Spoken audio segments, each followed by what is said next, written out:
Friends, మీరు చూస్తున్నటువంటి ఈ యొక్క ఆయుర్వేద మొక్క ఇది చాలా తక్కువ నీటితోటి మరి గోడలకు పాత గోడలకు ఇటుక రాళ్ళ మీద అది మొలుస్తూ ఉంటుంది. ఇది మీకు చూపిస్తున్నాను.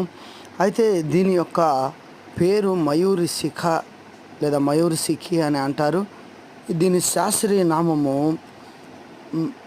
అడియంటం మెలనో కాసలం అని పిలువబడింది. ఫ్రెండ్స్, దీని గురించిన విషయాల్లో తెలుగులో మయూరి శిఖ అని, ఇంగ్లీష్లో మైడెన్ హెయిర్ అని, హిందీలో హంసపాగి అని పిలుస్తూ ఉంటారు. సంస్కృతంలో కాకపాడి అని అంటారు. ఫ్రెండ్స్, అయితే ఈ జుట్టు పెరగడానికి ఇది అల్లోపేషియాలో బట్టతలకు మచ్చల్లో జుట్టు పెరగడానికి ఉపయోగిస్తారు.